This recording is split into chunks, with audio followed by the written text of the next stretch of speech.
Hey guys, my name is Sammy. I'm a graphic designer and artist in Arkansas. I wanted to walk you through my process. This is my second time using gouache. I don't have any formal training, but I have maybe the perspective coming from someone who has no idea what they're doing to maybe help people know what they're doing through this without the help of a teacher or a class. So I started out with a sketch, just graphite, and I wanted to really enforce the dark parts of this piece. I'm also going to include a part of this clip from my TikTok because I didn't mean to delete like not half of the video, a lot of the video, so I tried to slow it down a bit, and that's what you're seeing right here. So you can tell that I'm just trying to reinforce the darkest parts of the piece. It doesn't matter if I'm using the exact shade, I'm just trying to plot out where I'm supposed to be.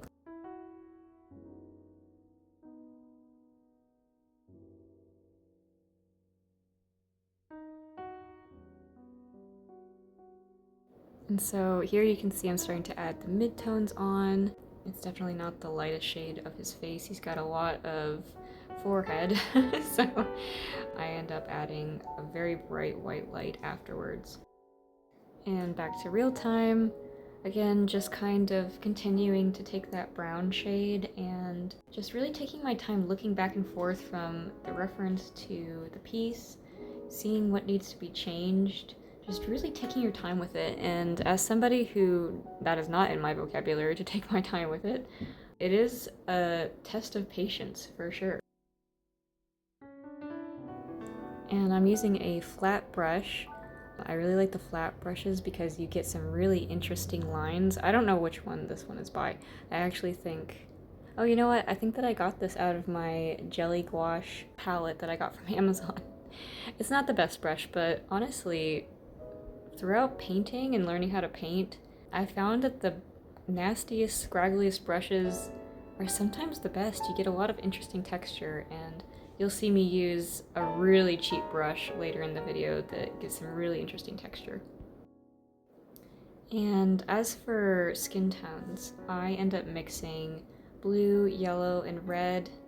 I would say the ratio would be mostly red and yellow, like equal parts, I would say red and yellow, but a little bit more red, depending on the skin tone of your subject.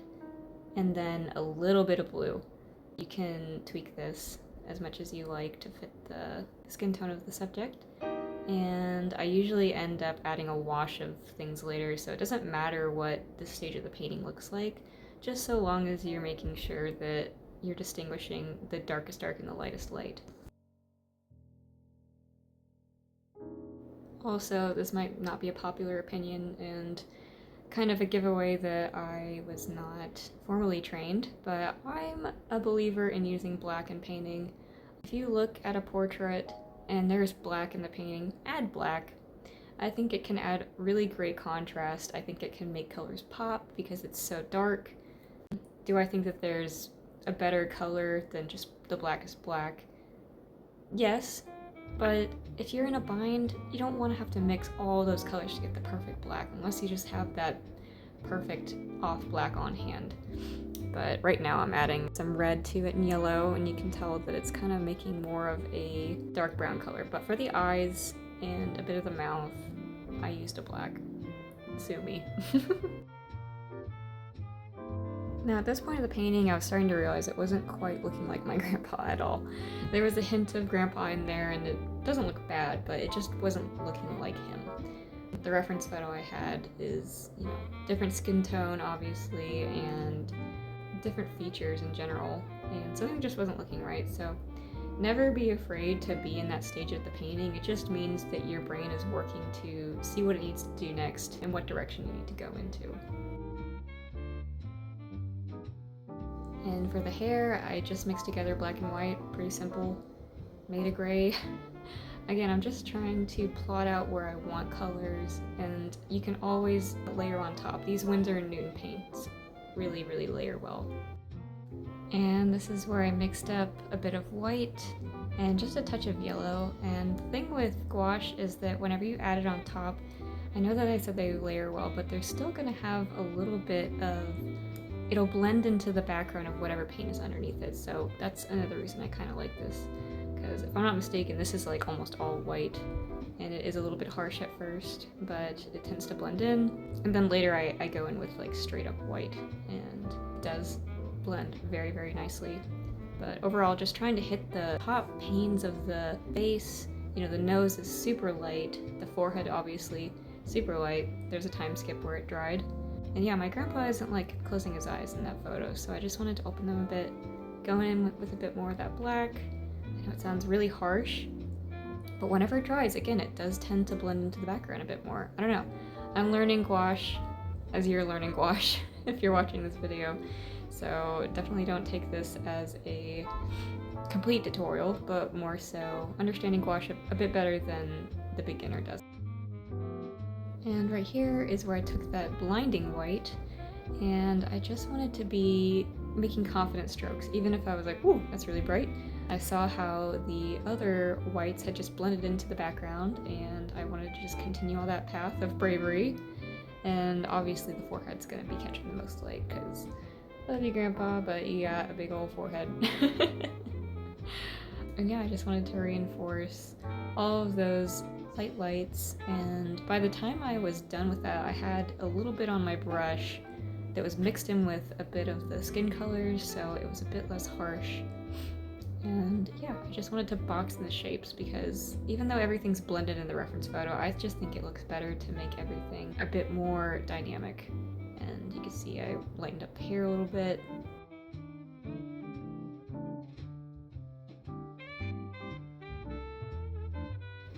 Now right here, I made a mistake, and it's not a permanent one, it's just, ooh, that is not the way the hair grows on his head. And so you can see I'm like, oh, I don't know about that, but all I did was say I'm going to put this down and fix it later. And then I wanted to take that white again, and I was gonna put it straight in the mouth to define where the teeth are on the face. But in the reference photo, in most reference photos, your teeth are never going to be completely white or even as bright as, you know, the highest points of your face, because they're in your mouth. And I also took some blue, I think it's phthalo blue. I'm gonna call everything phthalo because I don't know the name of them. And I just looked at the reference photo and looked at places that looked like they had a blue light, and I literally just stuck blue there. Again, there's not really a lot of technicality in painting, it's just a lot of experimentation, thinking about color theory, and again, he's wearing a blue blazer, and so you see a lot of blue in this piece. Especially when it comes to the planes of the face that are closest to the blue jacket, and in general, shadows are going to be cool tones, so any shadow that you have, you really just want to add a hint of blue to it, and it'll just make it pop a bit, I think. Unless you're wearing like a bright red shirt, then, you know, maybe just a little bit less blue and a bit more red.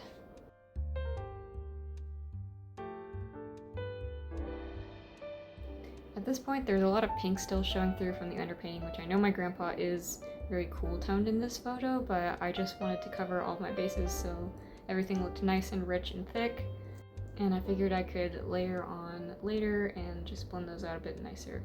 I also wanted to add more to the chin, more of a shade to the chin, because most lighting, unless it's literally coming from below, is going to make the face always be a bit darker on the lower half, so the chin, the neck area, than the top of the head. And again, going in with more of that white because I didn't want it to be that dark. I'm just looking at the reference photo and looking at how exactly the shade tends to warp the light. And so there's like a little bit of a light source on the very, very tippy top of the head. There's a bit of a dark transition from there, and then there's more of that bright spot because the head is a bit like an egg, and so you're wanting to show that there's a bit more dimension than just top is light and bottom is not light. This is because you have a different texture. And going into that neck with a bit of that mid-tone, goes on really light, it'll dry a lot darker. And don't worry, I will fix the lighting on the forehead. I'm just trying to let it sit and see what opacity it dries to. And just adding a little bit of yellow to the teeth because they are not perfect. Very rarely are you gonna see blue-white teeth unless you're like a celebrity dentist with a filter on. Most people have a little bit of color to their teeth, especially an older person like my grandpa, who was very fond of tea, Earl Grey specifically. And then I go in and I finally start to blend out this light. Again, I don't really do a lot of blending in this video, but you can see there's a bit of pilling happening on the paper. That is because I was too lazy to go get my sketchbook and get my good paper, so I just used some good stock paper, some cardstock paper from my printer. I figured it would be like just the same, and honestly, it did not do that bad. I just wanted to do a test on it, and I needed that size specifically.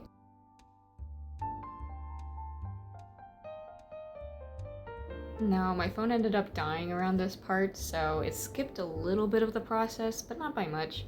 I just ended up taking some yellow, some individual yellow, and putting a wash where I saw yellow, an individual wash where I saw blue, and an individual wash where I saw a bit more red. And I find that that just kind of livens up the paper to look more skin-like rather than 2D. A useful tip for where you place the blue and yellow and red: think about the face in terms of fattiness, in terms of veininess. Like, for example, I put mostly bluish purple around the eyes, a bit on the jaw.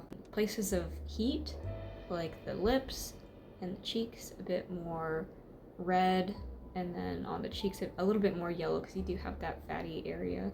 And especially around the jowls, there's a lot of yellow, and the forehead as well. So if you need a guide for that, there's a really helpful one. And I'm putting it up on the screen now so you guys can take a screenshot if you want to use it for later.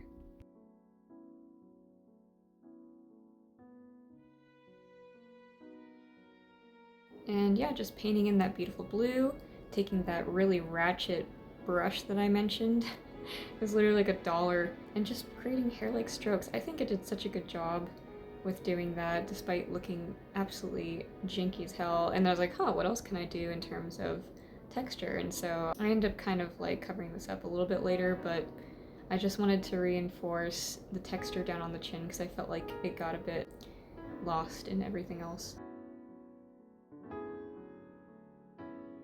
And reinforcing that white as well because it absorbed whatever was below it, so it turned a little bit pink.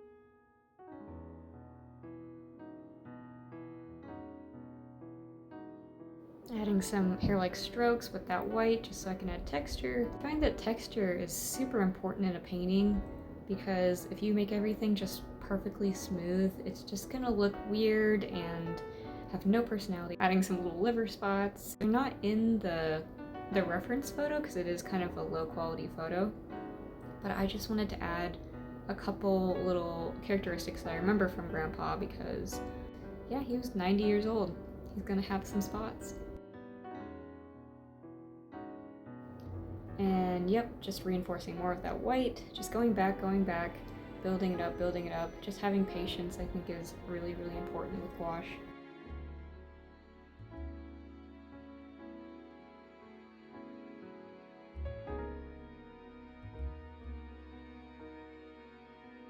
At this point, I think I was getting a little bit like creative and confident, so I was like, ooh, texture. So I just like went ham with it, which I knew it would kind of blend in. It ends up looking a bit more seamless at the end.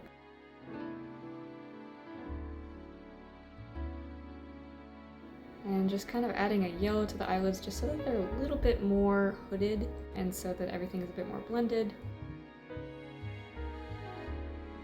Then I noticed that this didn't quite dry as I wanted to, so I blended it out a little bit. I also saw that that line of the eye was still a little bit harsh, so I just wanted to blend it out. And this is where looking closely at the reference photo really comes in handy, because I'm noticing I missed a couple wrinkles that were very pronounced, and some were in the wrong place, and just overall futzing with how dark the shades are, and this is kind of the part where I think it really starts to look like my grandpa. And a couple of things to kill the time, as I don't really have anything else to say until we get to a little bit more at the end of the video. My name is Sammy, as I said. I'm 28. I live in Arkansas. I was raised in Arkansas. I live in a really beautiful part of Arkansas, so if you have that image of Arkansas in your head, it's probably not that Arkansas. I actually didn't get my degree in art, I got my degree in history. I didn't think that I could make money with art, so I just went for the first thing that I found interesting. And I think it's funny that I chose history because I ended up not making money off of that either, and I don't know why. I thought that that would be so much better. But I went to college whenever I was 16. Not because I'm smart, I actually made really bad grades in school, but because I made the cut just by the very end age to where I was very young whenever I went into college and maybe not the best person to put in charge of their future. And yeah, I got my degree last year. As I was going through school, I had a couple legal jobs. My mom is in the court reporting business, so I was very privileged to have an in at a few legal jobs, and I did learn a lot in that time. I worked for Walmart Legal for 2 years, and it was awesome. But unfortunately, all of the remote workers in my team ended up needing to be transferred to in-person, and I was not about that because the place that we would have to go is too far away from my house and I would have to move, and I'm not going to do that. And so after months of searching, I finally found a firm that was a criminal defense firm. So nothing against the people that I worked for, they're very kind. I just wasn't cut out for that job. And after that, I ended up just kind of falling into the graphic design business and doing some websites and fine art. And now you see I'm working on his teeth.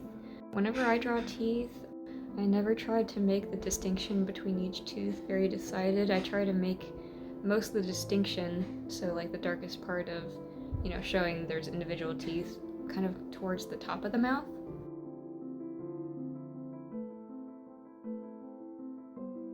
And I'm leaving it alone for a little bit to dry while I work on the eyes, just so that I can have that layer be really solid when I go to rework it. So yeah, since the mouth is so dark now, I'm adding some darkness to the eyes. Again, just going in with that black, really trying to be light-handed with it, and I do end up picking the color up a little bit whenever I do go over it again, making sure that his eyes look a little bit open. You can't really see the whites of his eyes in the photo, so you just literally draw what you're seeing. You see that there is a line, and then there's a dark part of the line, and then a light part of the line. And eventually, once you mess with it enough, it tends to write itself pretty well. And I can't really explain what I'm doing with the teeth here. I just took some white and I just placed it on the shaded bit and mixed it with a little bit of yellow, and it just writes itself. Again, the bottom half of the face needs to be a bit darker, I noticed, so adding a bit more shading there, pronouncing the chin, letting that dry a bit on the top so that I can blend on the bottom. Just using a little pointer brush this time. It's still a flat brush, but it's a bit more pointed at the end. And then just going in with a light wash of that yellow. I actually used, it's not true yellow, it's some kind of orangey yellow. I'm just kind of putting that in parts of the face because I was noticing it was tending to make it a bit more flat, to have the muddiness that was kind of happening. So just wanted to reinforce that brightness and the life in the skin, and overall just, sticking those in the places that I saw in the reference there was just a hint of it. And I do tend to exaggerate it a bit because I think that that makes for a good painting, to give it a bit more personality. But you don't have to do that, it's just something that I choose to do. But if you do choose to do it, be wary, you might make them look like a clown, which I've done before. This part I think was really important. I was just kind of ignoring the little bitty details, and so now I'm starting to focus on those. The curve of his brow has a really strong wrinkle, decided wrinkle right there. It's a bit of a maze in a way, so just kind of working through those little sweet spots in the painting tends to really make it look more like the person, more believable. The chin does stick out, so even though I did say that there was a bit of a difference between the light and the dark of the face, you can still overall tell the dark of the face is still the darkest part of the face. And carving out those wrinkles. Sorry the camera's so shaky, by the way. I need to get a better camera holder because whenever I touch my desk, it tends to shake. And you can also see I'm lightening up that black a little bit because it was a little too harsh, And now we're nearing the end, 1 more minute. Thank you anybody that made it through this whole time listening to me yap. I really appreciate you guys. I think I only have like 5 subscribers and they're probably not online anymore, but this is more for me. I'm having fun. I love talking about what I love doing. I love describing things, teaching things, even though I'm not the best teacher or the person of authority that should be teaching. I still have fun talking about my process, so I appreciate those that support me. I've had a lot of support from my parents and my church family and my friends to go full-time with my art, and yeah, I'm very privileged because my fiance is starting into a job that might be able to be supportive of us if my graphic design work falls through. But I've had a really decent time being able to find work. I've done 2 websites, I've done a bunch of paintings, and it wouldn't be possible without people supporting me and speaking my name to their inner circle and advertising me. I'm just surrounded with a lot of great people. So this is the end of the video. Thank you guys for watching. Please subscribe or like or comment or whatever you want to do. And yeah, I hope you all have a good day and a great weekend.